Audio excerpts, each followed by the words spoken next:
Hi, this is Chandni from unlock learning. अपने last video में मैंने आपको बताया था कि जब आप केंद्रीय विद्यालय की लॉटरी के बाद रिजल्ट देखते हैं तो आपको बहुत सारी लिस्ट देखने को मिलती हैं।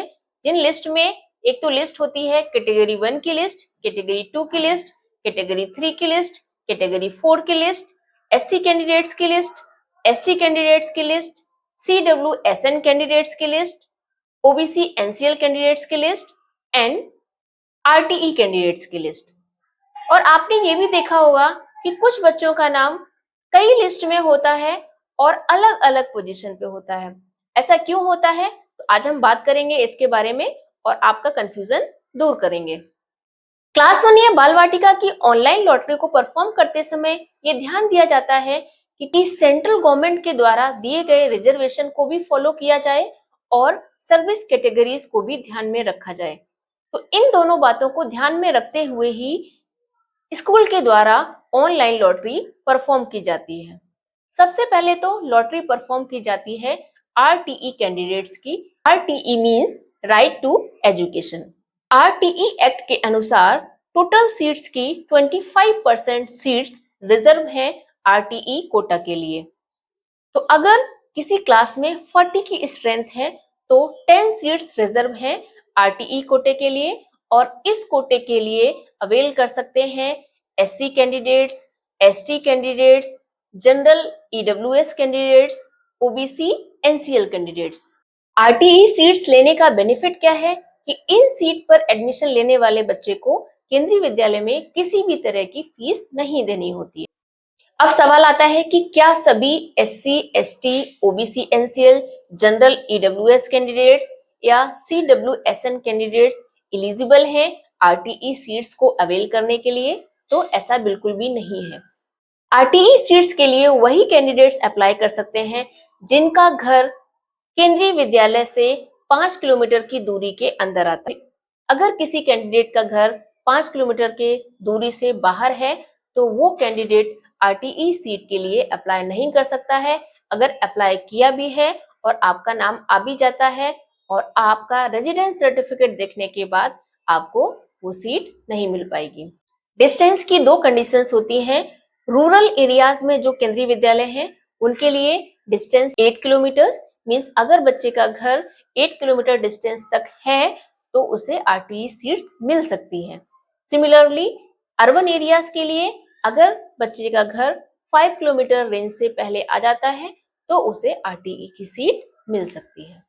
तो अगर आप बताई गई कैटेगरीज में आते हैं और आपका घर भी बताई गई डिस्टेंस के अंदर आता है तो आप आरटीई सीट के लिए जरूर अप्लाई करें। अगर आप अप्लाई करना भूल गए हैं, अपने पुराने आवेदन को कैंसिल करके नया फॉर्म फिल करिए और आरटीई सीट के लिए जरूर आवेदन करिए। आरटीई लॉटरी के बाद दूसरी लॉटरी होती है सीडब्ल्यूएसएन कैंडिडेट्स की, child with special needs. CWSN candidates को 3% का हॉरिजॉन्टल रिजर्वेशन मिलता है। सेंट्रल गवर्नमेंट के द्वारा डिफरेंट कैटेगरीज को दिए गए रिजर्वेशन में से 3% सीट्स रिजर्व हैं सीडब्ल्यूएसएन कैंडिडेट्स के लिए। जैसे कि सेंट्रल गवर्नमेंट के द्वारा एससी कैंडिडेट्स को 15% का रिजर्वेशन मिलता है तो इन 15% सीट्स में से 3% सीट्स मिलेंगी सीडब्ल्यूएसएन कैंडिडेट्स को। सिमिलरली एसटी कैंडिडेट्स के रिजर्वेशन है 7.5% का तो इन 7.5% में से 3% सीट्स मिलेंगी सीडब्ल्यूएसएन कैंडिडेट्स को। ओबीसी एनसीएल के लिए सीट्स रिजर्व है 27%। इन 27% सीट्स में से 3% सीट्स मिलेगी सीडब्ल्यूएसएन कैंडिडेट्स को। तीसरी लॉटरी होती है कैटेगरी 1 की। इसमें आते हैं वो कैंडिडेट्स जिनके पेरेंट्स सेंट्रल गवर्नमेंट में जॉब कर रहे हैं। हमेशा ऐसा देखा जाता है कि कैटेगरी 1 के number of forms number of seat से ज्यादा ही होते हैं। ऐसे केस में प्रेफरेंस दिया जाता है उन बच्चों को जिनके पेरेंट्स का नंबर ऑफ ट्रांसफर ज्यादा है। अगर भरे गए सभी फॉर्म्स में से जिस भी कैंडिडेट के पेरेंट का नंबर ऑफ ट्रांसफर सबसे ज्यादा होता है उसे प्रेफरेंस मिलता है, उसे मिलती है अपनी लिस्ट की फर्स्ट रैंक। लेकिन वो नंबर ऑफ ट्रांसफर्स 20 किलोमीटर के डिस्टेंस से दूरी पर ट्रांसफर होना चाहिए, ये ध्यान में रखना है। तो अगर आप फॉर्म भरते समय अपने नंबर ऑफ ट्रांसफर्स मेंशन करना भूल गए हैं तो कृपया अपने फॉर्म को अभी कैंसिल करके दोबारा से फॉर्म फिल करिए, उसमें नंबर ऑफ ट्रांसफर्स मेंशन करिए, क्योंकि नंबर ऑफ ट्रांसफर्स के बेसिस पे आपके बच्चे का नाम कैटेगरी 1 की लिस्ट में सबसे ऊपर भी आ सकता है। तो ये एक बहुत बड़ा फैक्टर है, तो इस पे जरूर फोकस करें। इसके बाद लॉटरी की जाती है कैटेगरी 2 की। कैटेगरी 2 के लॉटरी के रिजल्ट में भी पेरेंट्स के ट्रांसफर को प्रेफरेंस दिया जाता है। उसके बाद होती है लॉटरी एससी कैंडिडेट्स की, क्योंकि सेंट्रल गवर्नमेंट की रिजर्वेशन पॉलिसी के अनुसार टोटल सीट्स की 15% सीट्स फिल की जाएंगी एससी कैटेगरी से। इसका मतलब है कि 40 सीट्स में से 6 सीट्स पर एससी कैंडिडेट्स का एडमिशन होगा। मान लीजिए कि एससी कैंडिडेट्स के द्वारा 38 सीट्स में से 2 सीट पर एडमिशन ले लिया गया, अभी भी बची थी 4 सीट्स। तो उन 4 सीट्स में से अगर 2 सीट कैटेगरी 1 या कैटेगरी 2 से भी फिल हो गई, देन अभी भी बचती हैं 2 सीट्स। तो ये 2 बची हुई सीट्स एससी कैंडिडेट्स की लिस्ट से भरी जाएंगी।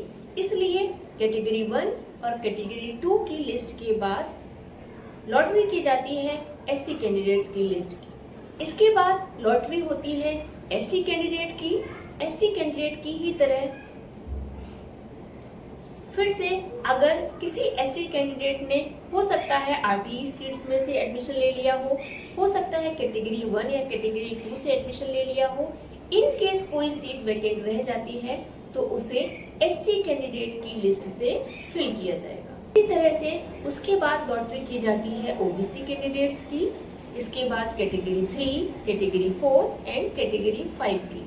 अब बात आती है एक ही बच्चे का अलग अलग लिस्ट में नाम होना और वो भी अलग अलग पोजीशन पर। उसका कारण ये है, उसके लिए मैं आपको एक एग्जांपल देना चाहती हूँ कि इन केस किसी एक बच्चे ने अप्लाई किया है एडमिशन के लिए, उसके पेरेंट सेंट्रल गवर्नमेंट एम्प्लॉई हैं, वो बच्चा एससी कैटेगरी से है, उसका घर स्कूल से 5 किलोमीटर के रेंज के भीतर आता है, इसका मतलब वो बच्चा आरटीई सीट से भी अप्लाई कर सकता है। तो रिजल्ट के समय आरटीई लिस्ट में भी उसका नाम होगा, क्योंकि वो बच्चा एससी कैंडिडेट भी है और उसका घर भी 5 किलोमीटर की दूरी से पहले है। इसके साथ ही जब कैटेगरी 1 की लिस्ट निकाली जाएगी तो उस लिस्ट में भी उस बच्चे का नाम होगा, क्योंकि उसके अभिभावक किसी सेंट्रल गवर्नमेंट डिपार्टमेंट में जॉब कर रहे हैं। जब लिस्ट निकाली जाएगी एससी कैटेगरी की तो उस लिस्ट में भी उस बच्चे का नाम होगा, क्योंकि वो बच्चा एससी कैटेगरी से बिलोंग करता है। तो इस तरह से एक ही बच्चे का नाम अलग अलग कई लिस्ट में हो सकता है, लेकिन उस लिस्ट में उसकी पोजीशन अलग हो सकती है। आई होप आपके सवाल का जवाब आपको मिल गया होगा। अगर अभी भी कोई क्वेरी है तो उसे कमेंट बॉक्स में जरूर लिखें। वीडियो अच्छा लगा है तो उसे लाइक करें, चैनल को सब्सक्राइब करें और दूसरों के साथ शेयर भी करें। Thank you. जय हिंद।